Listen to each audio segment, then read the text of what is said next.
Hey, what's going on, everybody? Happy New Year and see you never 2020. Welcome to episode 41 of Off the Puck Hockey.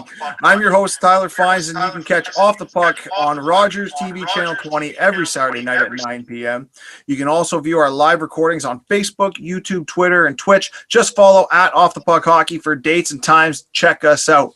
Off the Puck Hockey thanks our sponsor, Hockey Shot. Hockey Shot is your go-to online specialty retailer of hockey training equipment. They're revolutionizing hockey skills around the world by offering fun, innovative, and accessible training aids to work on your skating, stick handling, shooting, passing, and more. Hockey Shot is focused on making you a better hockey player, not only with training aids, but the best training content, drills, tips, training programs designed to help the top professional athletes, coaches, and more. Visit hockeyshop.com to learn more. The future of hockey starts now. Styles is on vacay, so he's redoing his basement. So it's just Mikey Walks and I. What's going on, fella? Not too much. Happy to be here. Fresh year, fresh start. Looking forward to it. Yeah, we got some exciting guests coming on. We're starting with one that's coming all the way from Switzerland to do this. He's in quarantine right now, but we like to welcome professional hockey player TJ Brennan playing in Switzerland. What's going on, sir? How we doing, fellas? Thanks for having me on. Yeah, listen, we're excited. You've ever done a podcast or interviews or anything like that? A few. They're all different and unique, but yeah, I've done a few. They become a common theme now over the past year. So, yeah, what are some of the typical questions that come your way as a as a current player? As a hockey player, yeah, hockey, yeah. Yeah, when you call on these podcasts, like, what are these guys asking? Like, what's the first question that guys are asking you? Jeez. I don't know. That's nailed them off the bat, right? There you go. One in a while. I don't think anything's sticking out right now, but I don't know. Yeah, I can kind of talk and chat about anything. It's been a crazy year, so in terms of hockey, it's been a little silent. So. Yeah, it's been pretty crazy. So how did you end up in Switzerland? Like, how did that all come about? Yeah, so, I'd say talks with this team, I don't know, it kind of actually happened quick. It was like a crazy whole, really, really slow process, to be honest. Me even ending up in anywhere in Europe was something that 2-3 months ago was just not really in my head. I didn't really have any sort of direction with hockey. I felt like I had some time. And then, I kind of spoke with my agent a little bit and kind of told him how I felt and trying to get some information. And,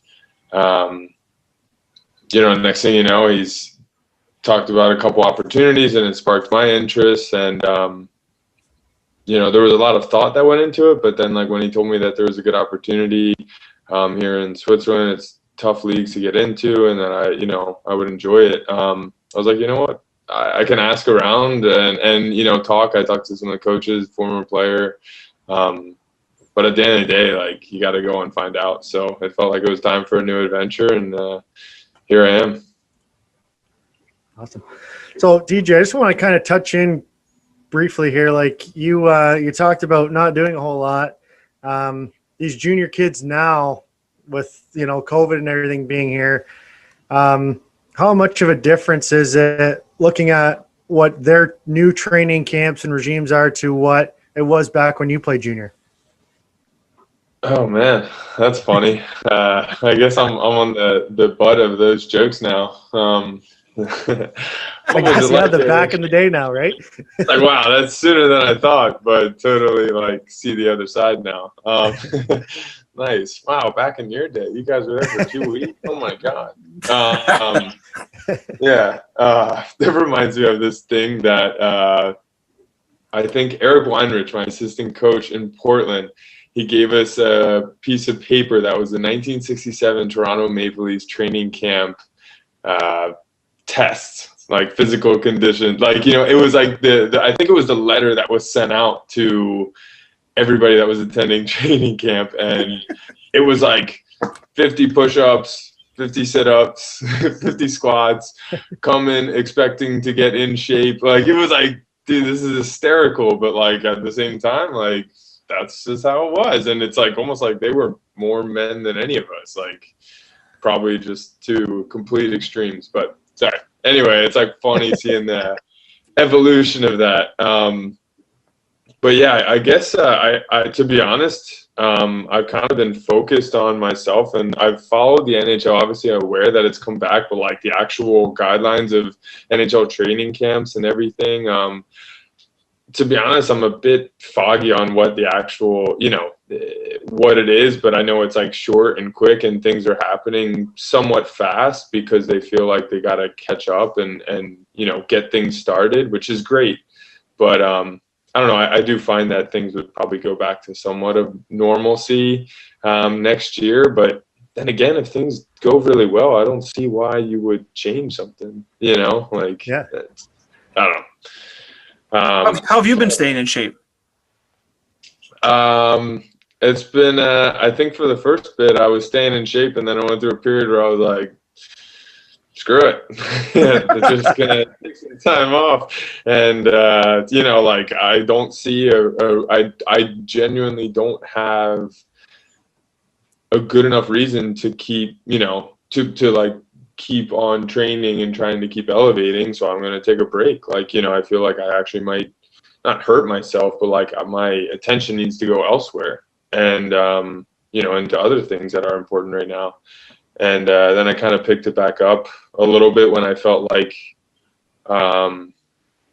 there was possibilities of maybe even playing next year. It's like I didn't want to get caught in this loop of, oh my God, checking in every day and stressing about something that you just can't control.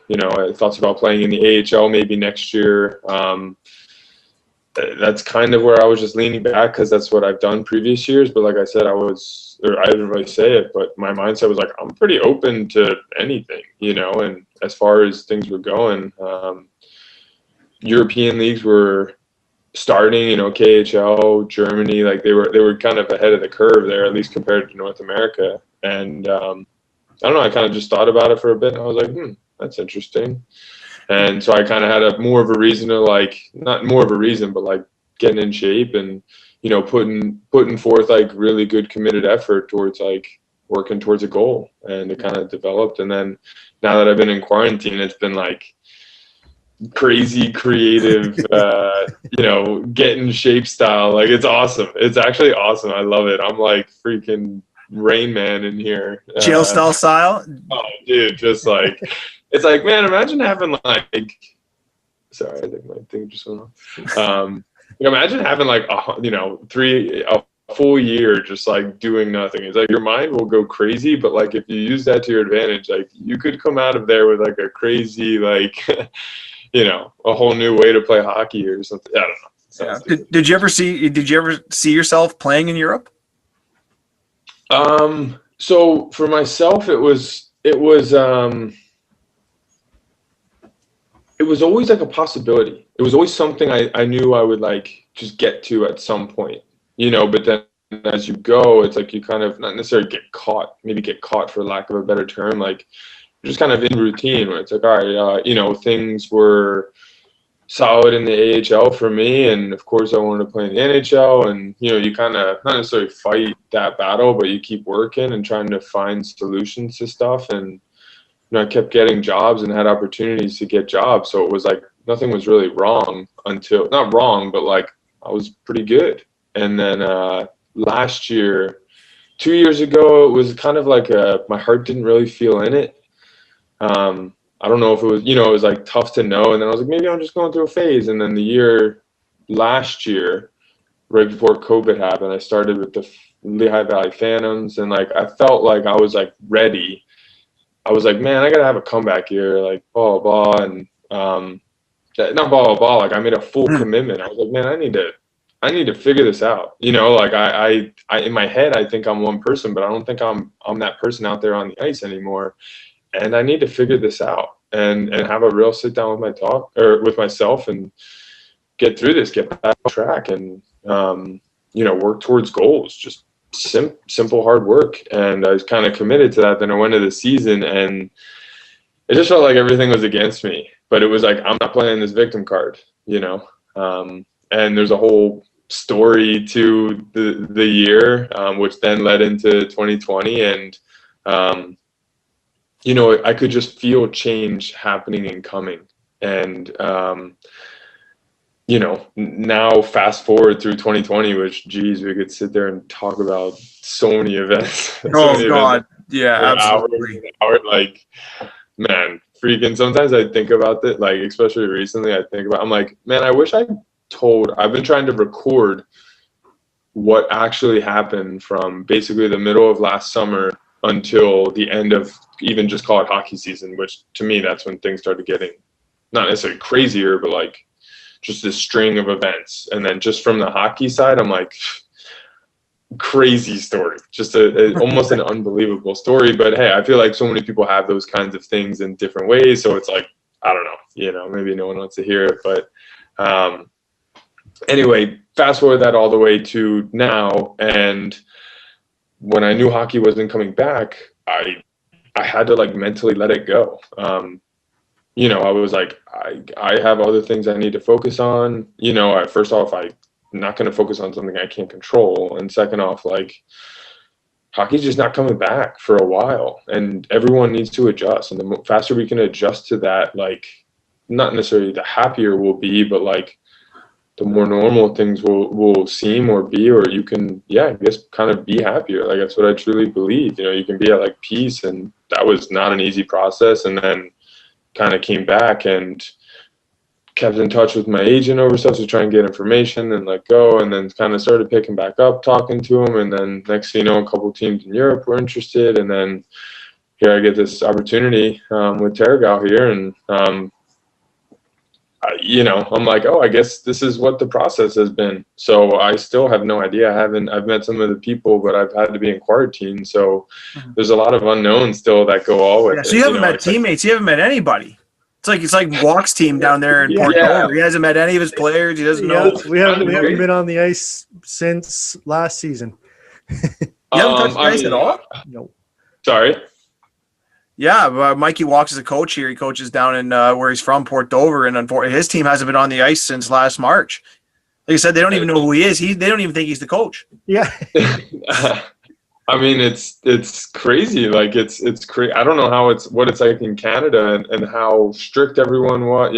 Again, I haven't talked to many guys that were back home in Canada and caught up, because it's almost like you're consumed in your own shit of like figuring out how to go about daily life almost. And I didn't even think about Canada. I see youth sports around where I'm from, but how it's trickled and rippled all the way through, where kids are just like, so what's going on? And parents are just like, Jesus Like, Christ, I think in your area, though, at least, TJ, that I think they're playing currently. Like, I know a lot of Boston kids are playing. I know some kids in New York were playing. But, like, we're right now in Ontario. This is 2021, and we're in full lockdown mode. Yeah. I've played one game of 4-on-4 with the team that I coach. And, like I said, Mike hasn't even got to do that, right? So it's kind of funny how this is all kind of transpired. And throughout the whole year, it's been crazy. Yeah, man. Yeah, Ontario isn't playing right now. Like, especially the GTHL, the greatest AAA organization on the planet is they're not playing games, and those kids in their minor, in their draft year, or they're not playing, and they're not even allowed to run rogue leagues. So it's a really tough time for those kids that have worked really hard, and for the people, and for the people that think that, like, they're like, oh, too bad they don't get to play hockey. Well, it's like anything. Even if you want to be a businessman, if you work hard your whole life and your business gets shut down, like, it puts a wrench in your plans.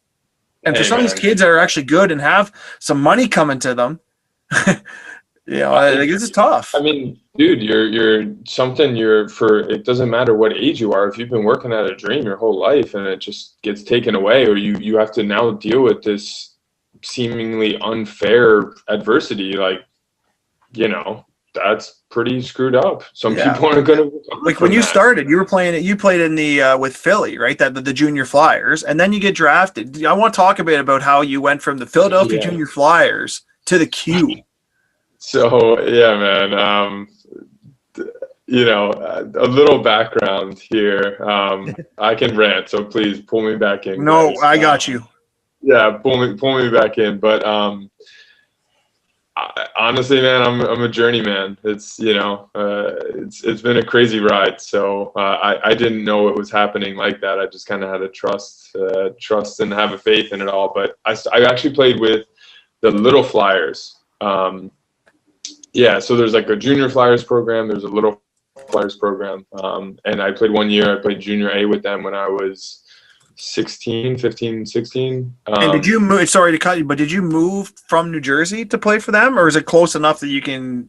I don't think you got to move, right? So it's like PA's like this, like it's literally like a big rectangle, and New Jersey's here, called like this. This is a typical Canadian American conversation we're having right now. Like, this is awesome. But I feel like, guys, stick with me because I feel like I'm doing this good.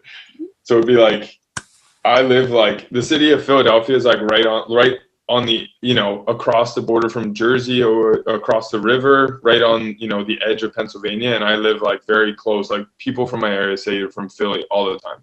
That's why I would say Philly, but it's like kind of a weird thing where you're like, I'm actually from Jersey. And then people are like, what? And you're like, I don't know. You don't know where I'm from in Jersey. I love that show that's on MTV with those tanned people. Jersey Shore. Well, that's the other thing is like people think of Jersey as like the Jersey Shore, and you're like, damn, like Jersey has nothing but Jersey Shore. Like, come on, can we do better here, guys? But whatever.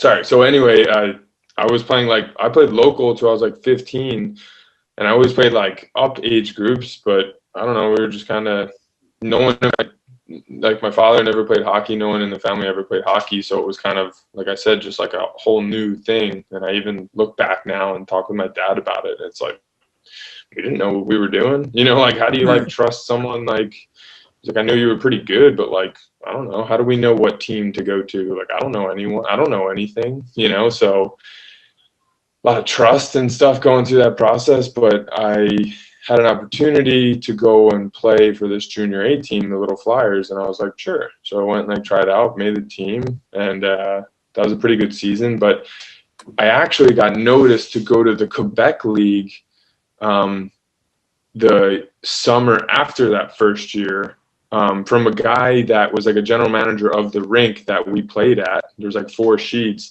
and he was a fellow, he was a coach that I always played against, and we were just friendly with. He was just a family friend kind of, because we've been playing against him for so long, but we didn't really know him that well. Mm-hmm. And we got to know him, and he was like, come play with me in this one hockey tournament. He's like, there's a couple scouts coming down from, the Quebec League. I was like, what the hell is the Quebec League? But sure. And he's a French Canadian too, by the way. So anyway, he just said, coming down from the QMJHL, whatever, and blah, blah, blah, just come play for the team. And I was like, all right, sure. So we played in this tournament, and I don't know, just no pressure. I just had it. It was the first time I was playing against kids actually my age, and just had a good tournament. I think we won the tournament. I was MVP. Do you remember where the tournament was? Was it in Boston? PA. Aston, PA. Aston, PA. Never even. No, wouldn't even be able to name the tournament. Probably doesn't even exist anymore. No, it does. It does. And the Stefan's still there. It's 4 rinks. It's a solid. It's a solid rink and establishment down there. A good setup. But it's just you're thinking Jersey, you don't hear a lot of players from there. You know what I mean? That's the thing. Anyway, so I played in that tournament, and after that, these 2 scouts, I've been scouting for a while, came down and told me they were with the Fog Devils and they were part of the QMJHL, and I was like, what is that?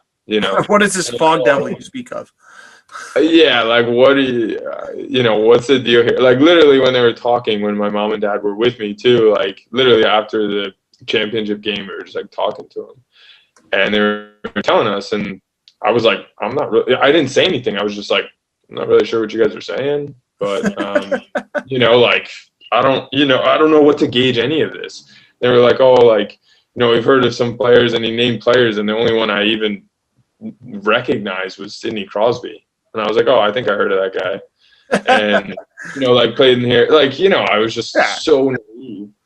And, my parents were obviously thinking like long term and blah blah, and I was just like, they were talking about college and stuff like that, and here I am, like 16, gonna be 17, basically going into like my senior year, and like it was my like actual draft year, which I had no plan at all, really. It was just like I just like believed that I would make it to the NHL. Like that was like it. And my parents were trying to formulate some kind of plan, and they finally were like, this is definitely like the fastest way to the NHL, and like that's kind of all I needed to hear. And I was like, all right, let's do it. They're like, we're in St. John's, and that's when we found out that St. John's, Newfoundland was out in the middle of nowhere, and shout out to all the Newfies in the middle of nowhere. Started a whole new journey. So, which was incredible, and it was just like this giant leap of faith that I probably didn't know that I was really doing, but then went up and had a good year, and the next thing you know, it was like talks of being drafted, and I was like, whoa, what are you guys talking about? And they're like, dude, you could be drafted and like pretty high, and I was like, gonna call your bluff on that. That doesn't make sense. Even though this is everything I ever wanted, I don't know if I can believe that. That's crazy. But you went in round 2, which is crazy. And I think St. John's, that was the year St. John's moved to Montreal. So my first year they were there. My second year we were back in St. John's. My third year the team got bought out and moved to Montreal. That was my 19-year-old year. Cool. Not a bad place to live. It was cool. I mean, basically I only have memories and maybe some photos of the junior teams that don't exist. That kids are like, who'd you play for? I'm like, damn it. No, I swear, I played in the league, and it was good, and I was good, and damn it. You know what I mean? Like, the teams don't even exist now. I'm like, nice. That's crazy. Yeah, I can't believe how much turnover there is. But you went, then if you had to pick one or the other, would you rather live in St. John's or Montreal? I had such great experience. Like, I was 19 in Montreal. Nothing good to do in Montreal. Probably the first love of my life. Oh man, yeah. I won't mention her name, but just great gal and just awesome billet family. But I was just a little bit older than my experience in St. John's was so new, and my billet family was amazing. Like it was like both experiences were awesome. The one was like going into St. John's was so new, so no comparison, no nothing, and I stayed with them for 2 years. Like they have 3 kids now. One of their sons, their middle name is after just extremely close with them, and just the, memories you wouldn't forget. I think in Montreal, I was kind of like, all right, let me see what's going on here. Like kind of doing my own thing, and just different experiences. So you touched on it briefly, being drafted there. Kind of what was that experience like for you getting picked by the Buffalo Sabres? Jeez. You guys are asking good questions because I've got freaking stories for every one of these. I'm just trying not to feel bad, but I'm like, I guess this is what a podcast is about. So as I kind of mentioned before, two combined stories in this. So after the season, we lost in the first round to Cape Breton, I think. It was about April-ish, middle of April. I came back home, had our exit interview. Real Paymont, who ironically coached in Switzerland for a while. Fun. Had an exit interview, and he was like, what's your plan? Are you going to go to the draft and this? And I was Real, hey, I know I just had a good year, and I think I won an award. I think I was on one of the rookie all-star teams, just not expected, but was pretty cool. And yeah, it was a sweet year. I was pissed we lost in the first round, but awesome experience. And he was like, are you going to the draft? And I was like, no, well, I don't, and there was back then they just started coming out with central scouting lists. Obviously now it's freaking they have like, all right, here's this guy, here's Everything, the underwear yeah. he sleeps in. Like, Jesus, you're like, Jesus Christ, man. It's so much data. Back then it was like I think it was maybe for a few years they kind of started coming out with it. EJ McGuire, you guys remember him? Yeah. Yeah. Yeah, he was like ahead of that, and really small world. His wife went to high school with my father, so that we connected, and then EJ would talk with my father, and it was kind of like this in an understanding of like what was happening, because these lists came out, and I was rated like the last list that came out at the end of the season. I was like rated to go like first round, and I just like didn't believe that. I was like, no way. Like, but I don't know, whatever. So Real is telling me, or he told me, he was like, yeah, I think you should go. And I was just like, okay, sure. Like, probably not put any thought to it. But I don't know. I kind of didn't really have any plan. Like, I was like, oh shit. Like, I don't know, the draft's coming, but I don't know. I feel like I was like a stupid 17-year-old, like, had no idea. So anyway, come back home, transfer into school, and graduate with my class. And as we graduate, the draft is the same weekend as my graduation, my high school graduation. So, school wasn't really my thing. I think I just I feel, I want to sit here and be like, oh man, I knew exactly what I wanted to do. Like, I definitely knew I wanted to play hockey, and that was a total focus. But like, could I have been better in school? And did I wish I probably could have gave like better effort? For sure. But by that point, no, I already knew what I was going to do. Like, and I don't know, I didn't really, not that I didn't care for it, but it didn't really, like, I didn't have any good associations with it. But for some reason, like, thinking of graduation, I was like, I don't know, I feel like I should go to graduation, blah, blah. And, people are like, dude, go to the draft. And I was like, I don't know, what if, like, I don't know. Like, they don't pick me. What if something happens? Yeah, like, it was kind of just like, you hear those stories of guys that were like, oh, you're going to go second round. And then you're like, well, I never got picked. The good part was I had no expectation, but I was like, I don't know. Like, I don't, what's the draft? Like, I don't get it. Like, I just didn't know. And I was like, I don't know, maybe I should just go to the graduation. And, people told me, like, no. And Real Paymon, I think, ended up calling my dad, I'm pretty sure. And was like, no, he talked to this guy, my agent, who he ended up actually finalizing and picking an agent after the season, because my dad was like, don't let that stuff get in your head. Just play hockey, we'll deal with it, blah, blah. So my dad talked to the guy that we were going to go with, that we ended up going with, Alain Roy, and he was like, yeah, he should go to the draft. Like, wow. Okay. Like, he's Alain Roy, okay. He didn't tell me that, thank God, because I would have been so nervous. Then I would have probably freaked out. But I just went, and I was like, you know what? We'll go. We'll experience it. It'll be cool. Like, I don't know. We'll see. Most of my family came. I come from a pretty big family. Anyway, it was in Columbus. I go there. We watched the draft the first night on Friday. It was so cool. Like, you see guys, you see Kane, you see pictures of Wayne Gretzky, like, just, little things. We're like, dude, this is so cool. Like, awesome night, chilling with my family, had no expectation. Cool. So we get there for the second day, and we're like getting hustled in. And like the first day, first night was like long. Like, each team's got 15 minutes, but it's like, it's like kind of dramatic, but also like taking the time.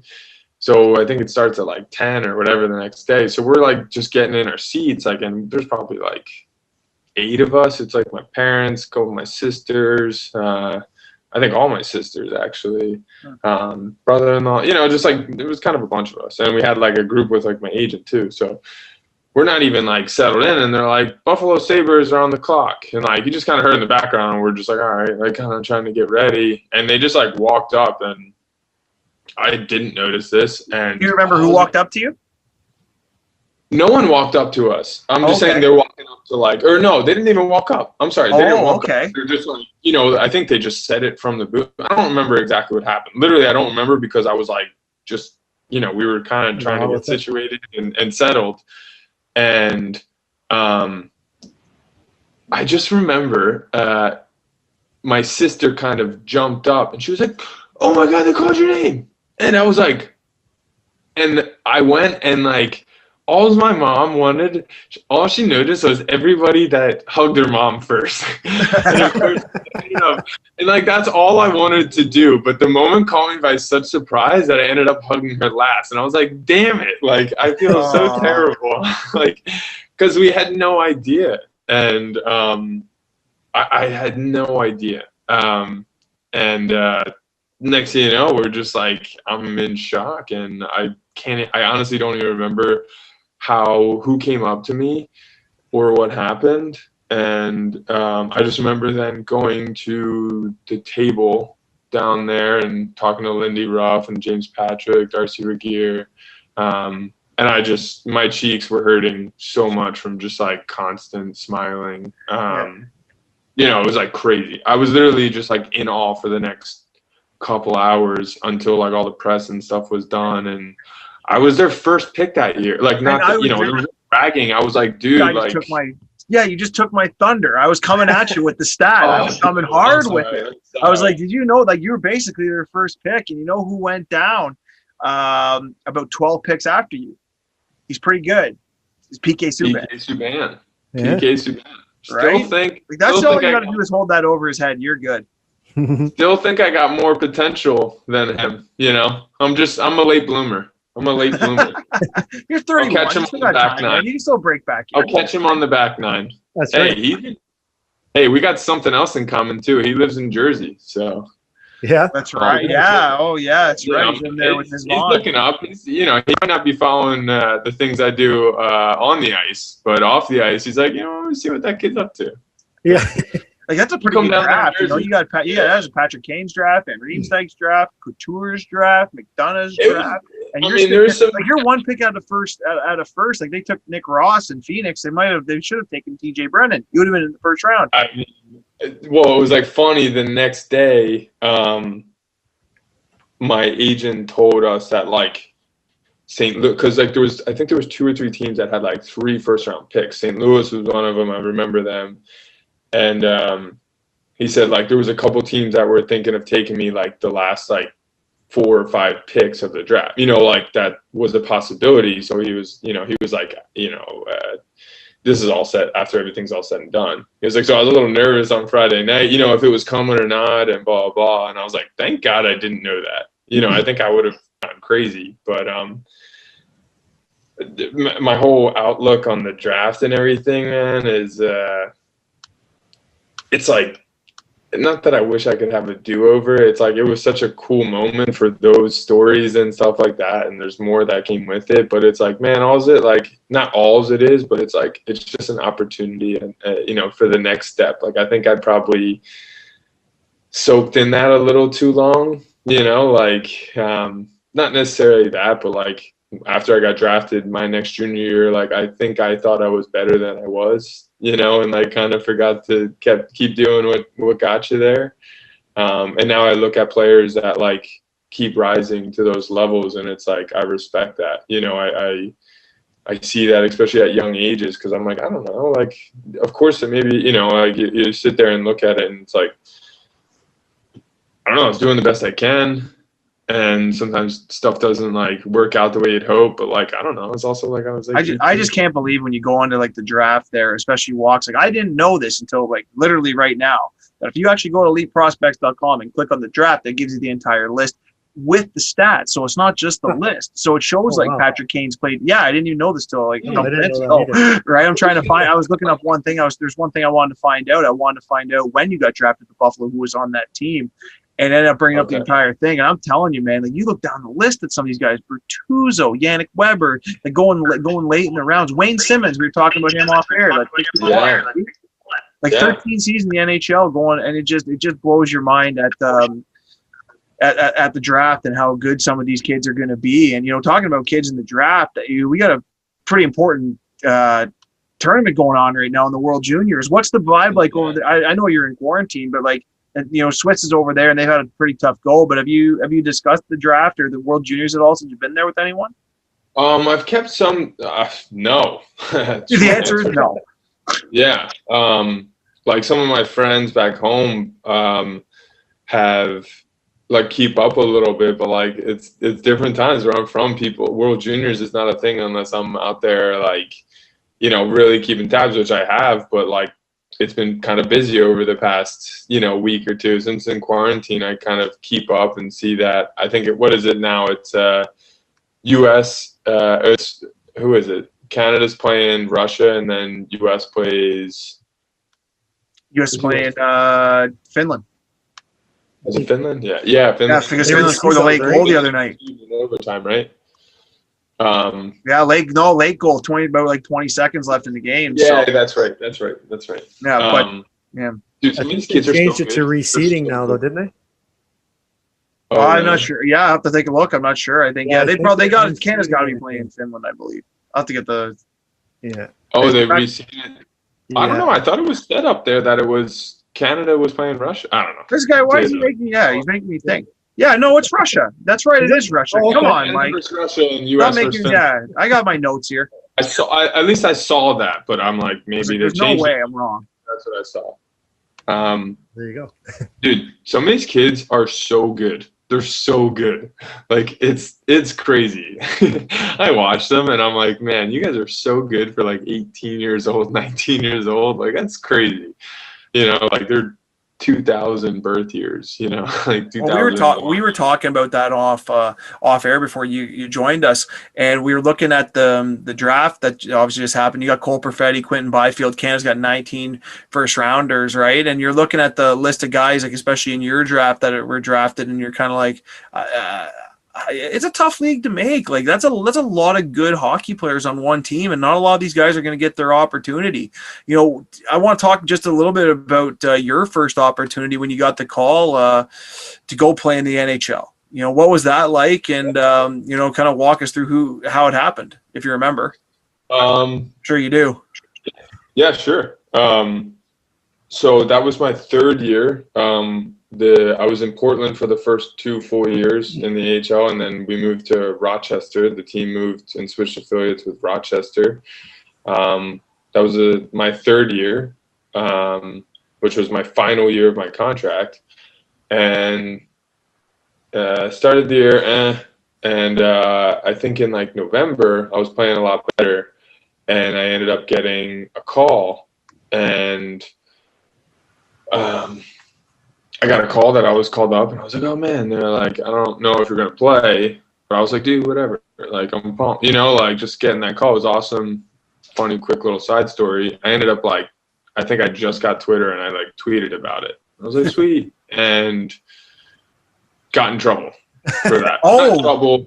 I didn't get in trouble, but like I had no idea. I was obviously just excited, and they were like, oh, now we got to pay you because we didn't announce it after 5 p.m. You know, we have to pay you for the full day salary. And I was like, what? Like, you know, like it wasn't like trouble. Like I didn't get in trouble, but it was like, sorry, I'm excited and I didn't know, you know, like happy to be here. Yeah, keep your money. Can I still come? Guys, yeah, like Donate you know, donate it to charity. Pick a charity. it's like I look back and it's like, good talk, guys. You know, like you know, kid gets his first call up, and all you guys have to say is, "Don't I'm gonna tweet about it," and you're like, cool, can't wait to play for you. So anyway, it was in Carolina. Sat and watched, I was completely happy. I was just like I was pumped to be there, and it was just again another like sign of like, nice, you're going the right way. So a couple weeks later, yeah, that was in the middle of, no, not even, just like a week later. Yeah, a week later, someone goes down on defense. I get another call, and they're like, hey, pack your bags. You're going to be here for like 3 to 4 weeks. And I was like, holy shit, let's fucking go. And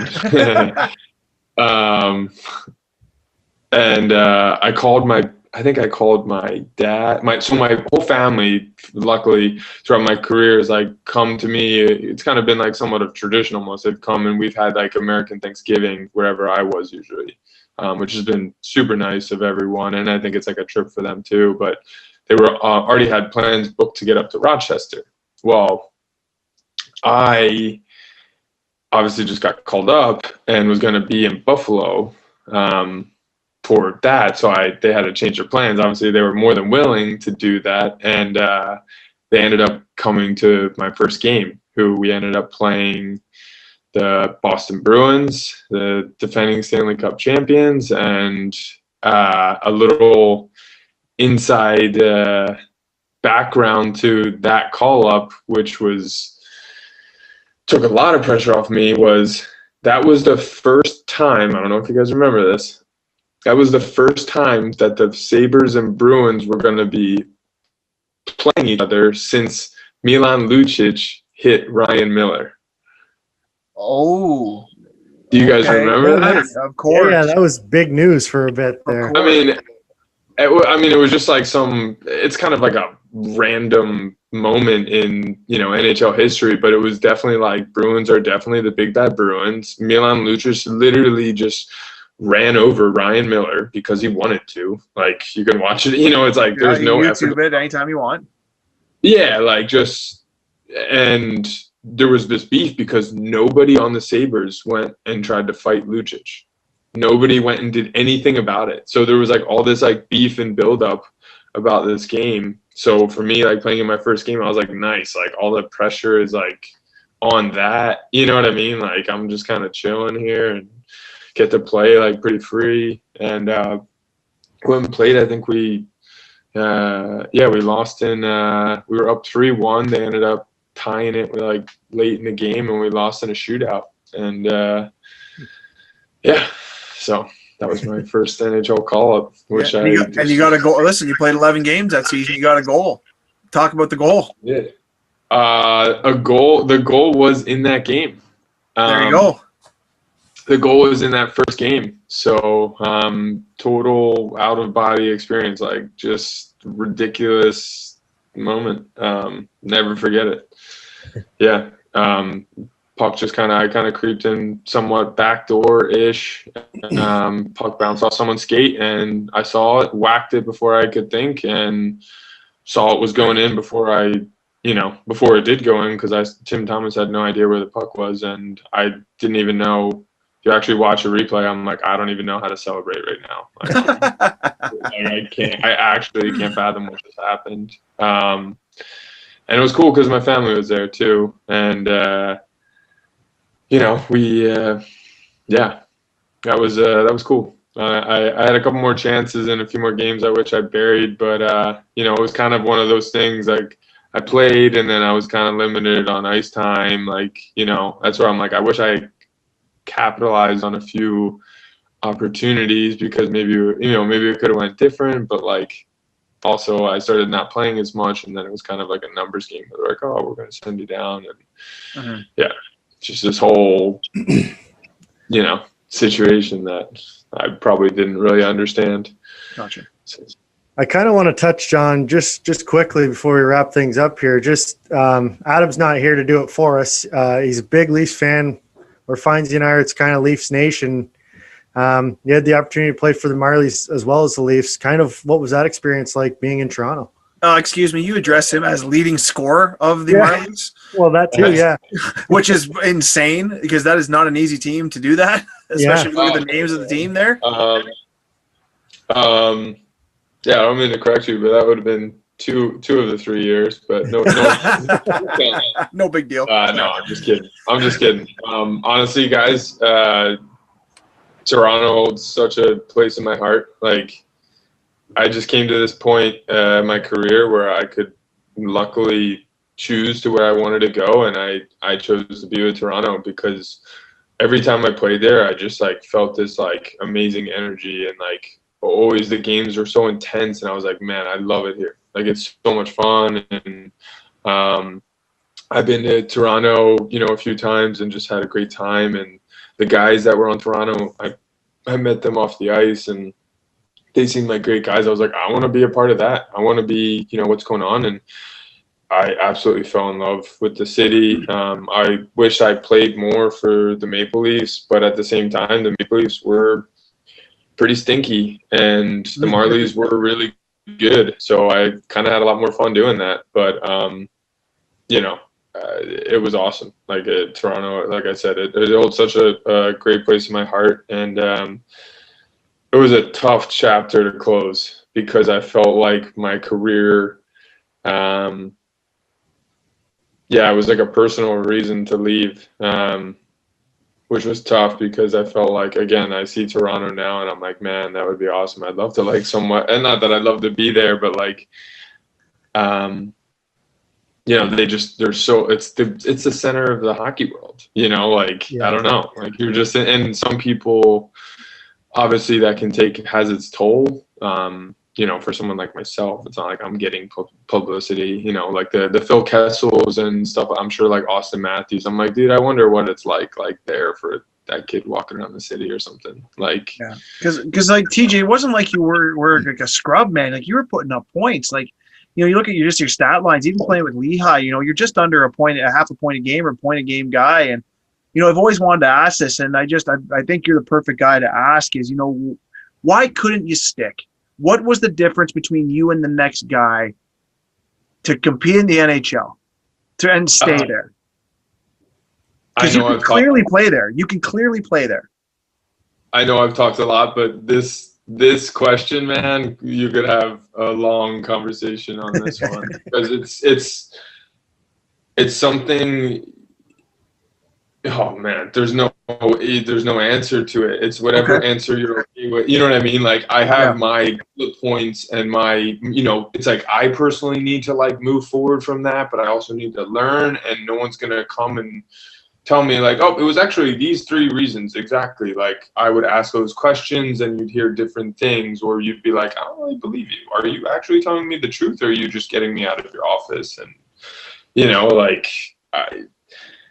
that was when I left Buffalo, it was difficult. I got traded that was my 4th year, which was the lockout, and like it was crazy. I didn't fully understand, and after I left, I ended up having more conversations with Darcy Vergeer, the general manager, on being like, I had nothing to do with him anymore. It was like he's not my GM or anything. I was like, I called him, was just like, dude, what happened? Like I'm sorry. Like I maybe I didn't give like enough effort for you. Like I kind of like apologized. Like you drafted me high and like I was honored, but like I also felt like I was doing everything I can, and for some reason I didn't feel like it was like good enough. Like why didn't you guys like tell me what else to do or something? And I don't know, it just kind of made me like soul search, and that's been kind of a common theme throughout my career. And in one way it's like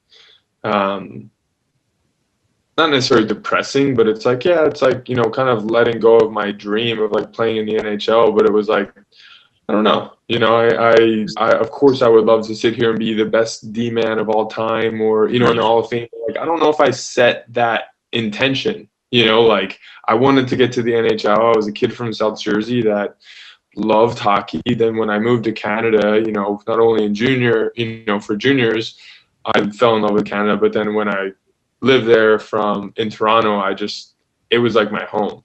Like I was like, man, there's people that love the game. There's a country full of people that love the game as much as I do. And I'm just some random kid from South Jersey. Like, this is crazy. And I don't know, I just fell in love with it all. And it made hockey easy. Because you're like, man, everyone loves it. Everyone appreciates you. You're in Portland, Maine. Like, it's fun. You got the boys and everything, but like, it's different. You got your fans here and there, but you're playing AHL. Like, it's just different. But you go to a place like Toronto, you're like, people love the game. They love it. They'll die. The problems are good problems that people want to talk to you all about the game, and and you're like, all right, guys, I got to go home. It's 11:30, and still kind of pissed we lost. But thanks for telling me. Do you remember the first guy you met on the Leafs when you walked through the door? Do you remember the first person who introduced themselves, whether it's a player, coach, GM, security guard? Oh, I knew Jake Gardner. I knew Jake Gardner before, and Joel Colburn. A couple of younger guys that were kind of more. Yeah, no, not really. I guess Yeah. Phil Kessel was in the locker room when I was there. I like literally once I signed, like 2 days later, I drove up to Toronto. I was like, I'm gonna work out with you guys. I'm gonna work out. Like why not utilize your guys' trainers and facilities and learn as much as I can. And I went up there, and there was only like a few people there. Phil was there, but like he was kind of doing his thing, and I don't know. I was kind of just on my own, so there wasn't really a moment of like, Did the boys take you out or anything, or go for dinner, or did you get tight with any of them really quickly? No, I got a call. So when I signed, I got a call from Dion Phaneuf, which I thought was so classy. That's awesome. It's full circle story actually, but before I even got there or the season, I can't remember the exact time, but he left me a voicemail, and it was like, "Hey man, saw you signed." And again, I'm not thinking that I'm anybody, like of course I want to make the Leafs. I see myself and I could help them, but like I wasn't like, you guys should know my name or anything. I just had some I finished the year in the NHL with Florida. I thought I did well, but then hearing that they didn't want to sign me, I was like, what? That was the whole deal, and ended up signing in Toronto, blah, blah. So I didn't go in thinking anyone should know me or anything, but I definitely expected to be on the team. I wanted to. So getting a call from the captain, I'm like, what a good captain.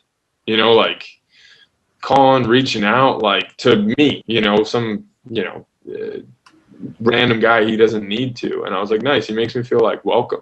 And I thought that was nice. And yeah, that was definitely one thing that stuck out. But I actually texted him right before the pandemic happened, I think because he retired a year or two ago. And I told him how I felt because, we talked a little bit while I was there. I mean, I was up and down randomly. So, when I'd come up, it'd be for a game or two, and it's not like I'm getting much personal time with Dion Phaneuf or something, I would just naturally observe. Whenever I'd go up there, I'd observe and watch how, interactions and how people work and, the off-ice stuff. You see how things are clicky or they're not, or it's good team chemistry and everybody talks to everybody, or maybe only a few guys talk to each other, and that's how why on the ice they weren't whatever. Those things have always been really interesting to me. So I don't know, I just had this kind of somewhat epiphany reaching back out to Dion and just being like, man, I just congrats on a great career.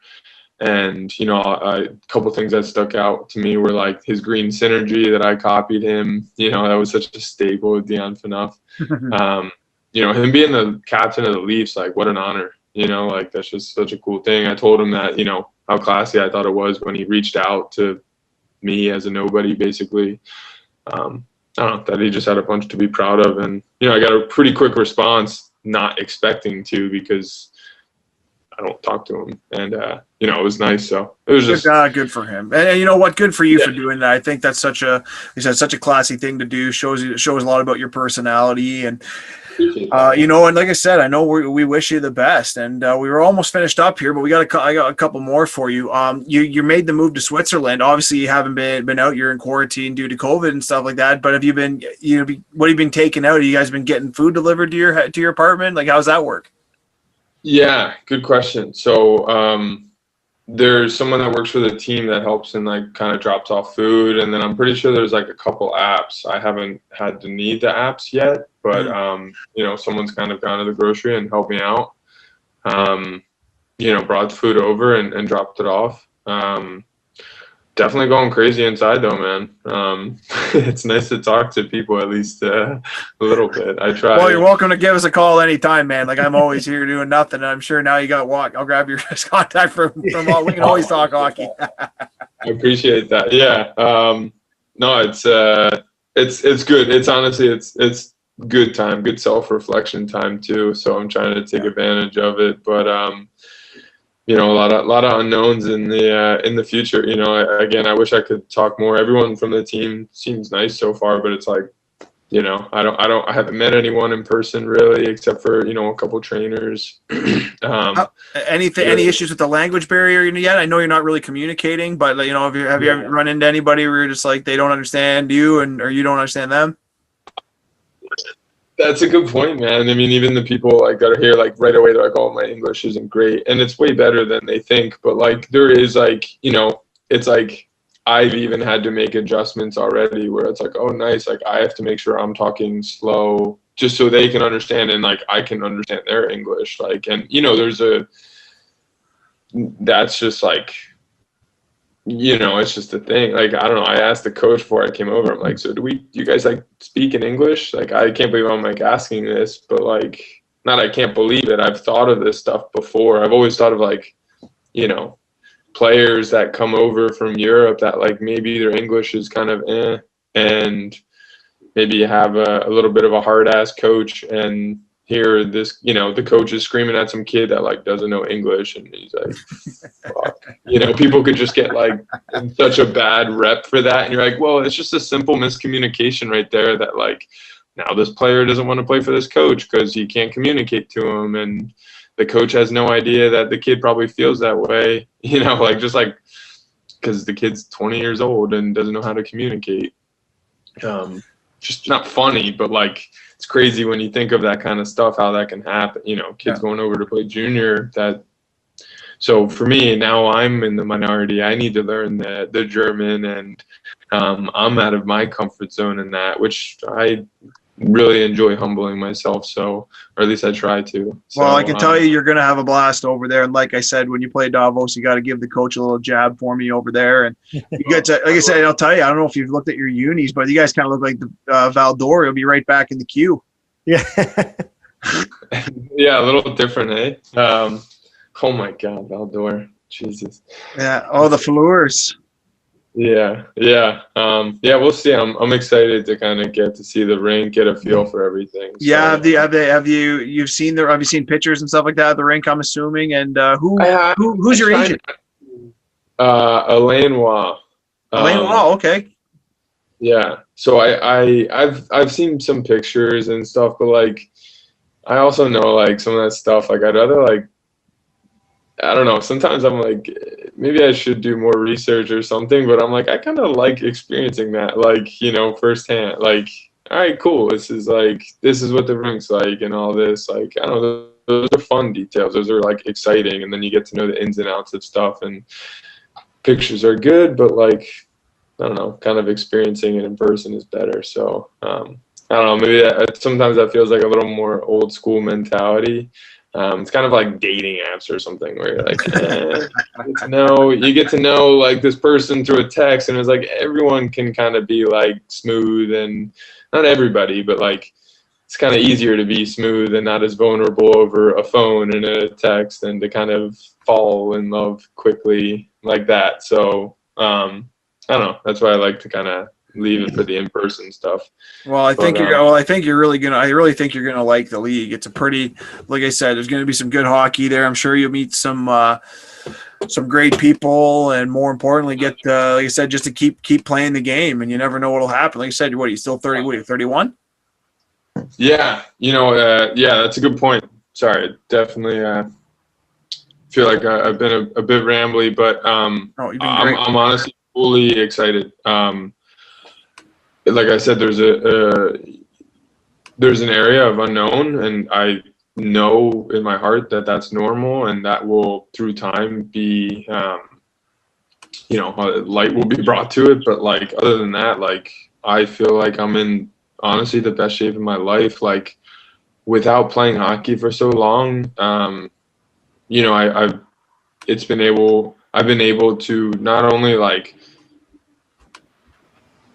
revamp my love for the game, but also like separate any like bad relationships from anything that I maybe took out on hockey or anything. Like I feel like some past couple years I've played, like, it's like just kind of let some bull crap kind of get in the way of stuff, whether I wanted to or not, whatever it was. So I'm excited just to play again and to be out around the game. Like I feel really lucky for the opportunity, and who knows where it could lead. I like I said, I feel like my heart's in it, and I'm excited to just play and have fun. So I've definitely only heard good things. So not that it's built up crazy, but I just know it's a little different lifestyle, not necessarily, in Switzerland, of course, but like even just in Europe in general. So kind of on my first step to exploring.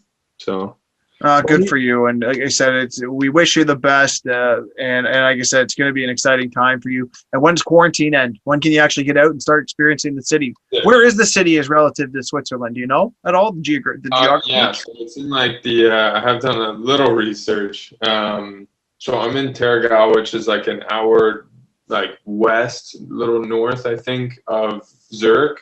Okay. It's right at the bottom base of Germany. Like I think it's like right there. Like Germany's like right here. So yeah. That's about all. That's about all I know. Yeah. And yeah. I can tell you a lot about my apartment if you guys want. Are you looking forward to getting out of the apartment and like as team starts to travel, seeing old Europe and the countryside? For sure. Yeah, I mean that is one of the bonuses. Like it's funny. I'm even in my apartment, but like I can like feel these like it's not subtle because I think it's like such a real thing, but like to me like the air is clean. Like I have a little patio outside of my place and I go outside as much as I can just to get out of my apartment and chill sometimes. And it's not like some amazing view. It's like looking to the middle of the block, but like I feel like the air I'm breathing is like just fresher, and like on the drive in like there's just like mountains around, and it's like almost postcard-esque, and it's not some,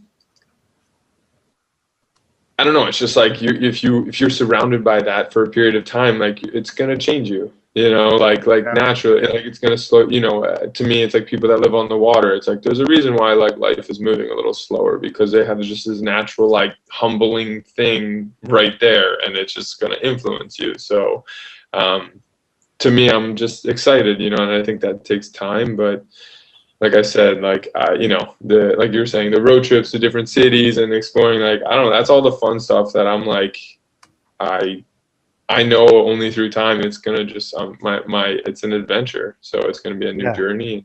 Well, like I said, you're gonna enjoy it over there, TJ, and it's great country. And I'd like to thank so much our guest TJ Brennan for taking the time to join the show today. And just a reminder, Off the Puck Hockey can be seen every Saturday night at 9 p.m. on Rogers TV channel 20. Also, special thanks again to our sponsor, Hockey Shot. Improve your skills on and off the ice with Hockey Shot's extensive line of training products. Hockey Shot is focused on using the latest technology to develop unique products that are versatile, affordable, and of course the highest quality to support the growth of every player's abilities. Players worldwide are using Hockey Shot products to take their skills to the next level. If you're looking to elevate your game, visit hockeyshop.com and learn more. I'm your host, Tyler Fines. With me, as always, my co-host, Mikey Walker. Adam Styles is on vacation, renovating the basement, trying to help his wife Brienne make it look good. Our producer Matty Huddle behind the scenes making the magic happen. Marty Zilstra for providing the theme music. Thanks again, TJ, for coming on. Thanks guys. Thanks for having me. This is Off the Puck Hockey. Let's go.